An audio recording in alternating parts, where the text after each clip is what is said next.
Hi, I'm Catherine Llewellyn, the host of the podcast. You can find out all about Truth and Transcendence on truthandtranscendence.com.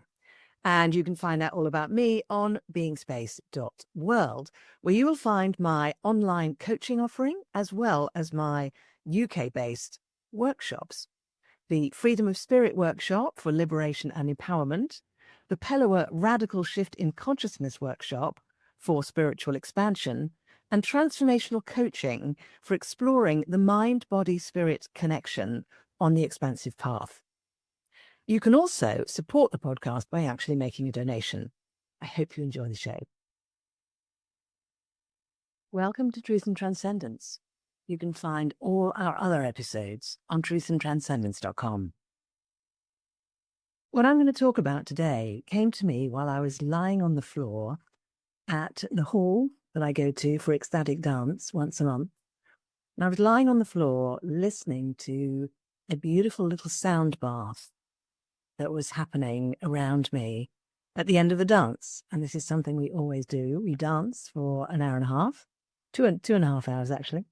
And then we lie on the floor and two people do a beautiful little sound bath. And I was completely relaxed and thoughts were just flowing gently through my mind. I could feel the energy in my body. I could feel my breath.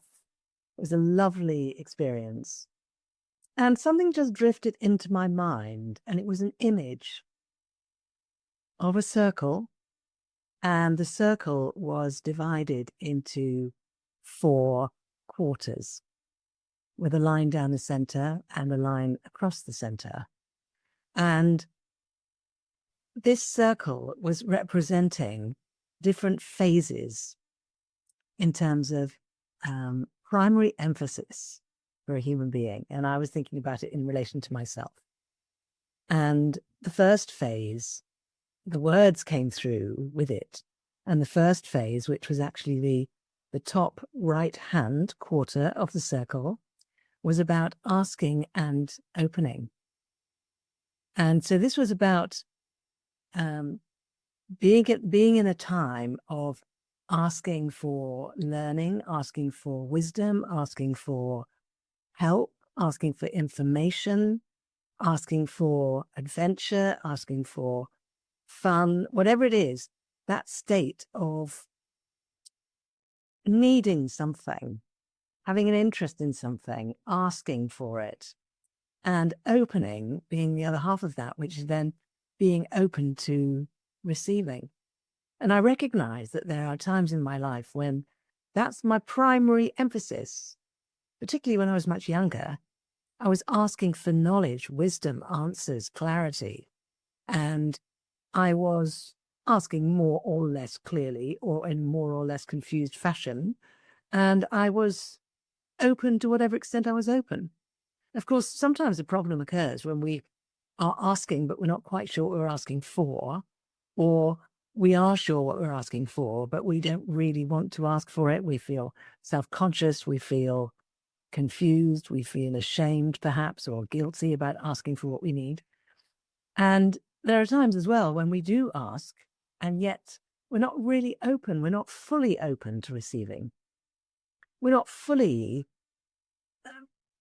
putting ourselves in the right state, the frame to receive whatever it is that we've asked for come towards us. Because, of course, when we ask for what we need, we don't really know where it's going to come from. We might think we know where it's going to come from. We might ask a particular person or a particular organization or a particular institution or book or course for the thing that we're looking for. Or we may just throw that asking out into the universe and say, look, I would really like an answer to how I can have a better relationship with my health and well-being. Or I'd really like more insight into how I can be more creative, or whatever it might be. Sometimes the asking is specific and specific to a particular source that we're asking for that from. Other times it's more open in terms of where we're sending out that asking. And the opening is the other side. Because without the opening, we don't receive whatever comes back. And this sometimes happens to some people, which is where there's lots and lots of asking, but no opening. And so they never actually find out whether or not they're being offered what they asked for because they're not open to receive it. They don't notice it, and they don't take it in. So that's a particular phase. I've recognized that, particularly in my youth, that was a large part of what was happening there. But actually, these different phases, there may be phases across a life, or there may be phases over a much shorter time period, like even an hour. You may be in a meeting with somebody or having a conversation with a friend, and you may actually cycle through these different phases, through all of them in one conversation. Or you may cycle through these in relationship to a particular project or a particular modality or ideology or aspect or piece of life or piece of work. So the second one, which is the bottom right-hand quarter, is about receiving and learning. So you notice I mentioned the word receiving in the top right-hand corner, which is about asking and opening. Really, that first segment is about the state of asking and opening. The second segment is about the actual receiving and the actual learning. So I'm noticed in my mind, I was drawing a distinction between opening and receiving. So being in an open state in the absence of something obviously being there to be received is the trick, I think, in the first segment. In the second segment, we've been open for long enough for things to start to come towards us. And in the second segment, it's all about, can we actually receive? Can we take it in? Can we allow it in through our senses into the body, into the mind, into the heart? So again, even if we're really open and then things start come towards us, if we at that point then go, okay, I've been open for a while and things are coming towards me, but actually I don't want to let them in. I don't want to let them penetrate within my self and within my experience. That's another way of turning away from the gifts. So this second segment is about receiving. And when we fully receive, we cannot help but learn. So it's about receiving and learning. And that's a different mode from the asking and opening mode, although sometimes these phases do overlap. The third one, which is the bottom left-hand segment, is about integrating and consolidating. So this is when we have received, we have learned, and we now integrate that learning into every part of ourselves, and we integrate it into our lives and into our behaviors and our patterns and our rhythms and our cycles, and they fully integrate within us. So they're no longer separate from us. They're no longer something new that we're receiving and learning. They're something we have received, we have learned, we've integrated it within us, and it's become part of us.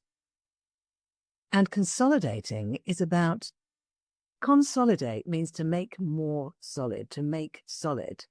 So consolidation is when we, through our different frames of mind, through our energy, through our actions, our behaviors, through what we say, what we do, we actually empower and strengthen that integration that's occurred. And that's where often it can actually transmute into something more. This is the place where sometimes we discover that we are giving birth to something new, something interesting is coming to be within us. There's an alchemy occurring within us that is a result of the integration and a result of the consolidating, both of which are a result of the receiving and learning, both of which are a result of the asking and the opening. And the final segment, the top left-hand segment, is about giving and teaching. And this is when our embodiment and our presence actually conveys something positive and contributive to others around us and possibly to the world in general. And this is where we may actively be teaching, facilitating, maybe holding space for others to learn for themselves. And this is a phase where our prime focus is on the transmission of that which has taken root and consolidated and transmuted within us. And that's an outflow. So the asking and opening is an inflow. The receiving and learning is an inflow and an inner world process. the integrating and consolidating our inner world process and starting to move towards the outer world process in the consolidation, and the giving and teaching are entirely outward focused.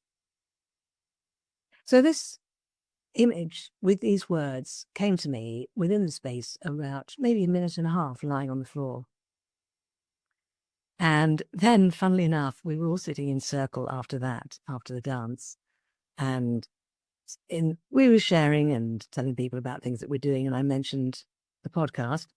And somebody across the other side of the circle said, "Oh, yes, I listened to your episode about such and such the other day. I really enjoyed it." And someone else piped up and said, "Catherine, how many episodes are you doing?" I said, "Well, I'm doing 2 a week, 1 solo and 1 with guests." And they said, "How do you think of a different topic for your solo episodes every single week?" And I said, "Well, I just thought up a topic, or a topic just arrived in my head while we were lying on the floor just now. So that may not have happened if it wasn't for being in this group and if it wasn't for the beautiful soundbar that was being conducted." And suddenly the group realized that they had actually helped me to come up with an idea through their presence and through dancing with me that evening and through being in the space together in a state of openness and receiving. And it was a lovely closing of the loop. It was a lovely moment of recognizing that there's always some new idea flowing around, and if we're in the right space, we can perhaps receive it. And we can, through our presence and through our actions, we can support other people to receive that which they needed to receive in that moment, which supports them then to transmit and convey it to others. So if you like the sound of that little model that I've just described to you, you might like to draw a circle and draw a line down the center and draw another line across the center. So you have 4 segments. And the top right-hand segment is asking and opening. The bottom right-hand segment is receiving and learning. The bottom left-hand segment is integrating and consolidating. And the top left-hand segment is giving and teaching. So thank you for listening and thank you for watching. Have a wonderful week, whichever phase you're in, or whichever phases you flow through during the course of the week. And I will see you next time. I hope you enjoyed this week's episode. It really helps if you give a thumbs up, a 5-star rating, a review, and share with your friends. If you're looking for transformational coaching or an intensive transformational weekend workshop experience, I can help with that. You can actually help the show by making a donation. Until next time, take care.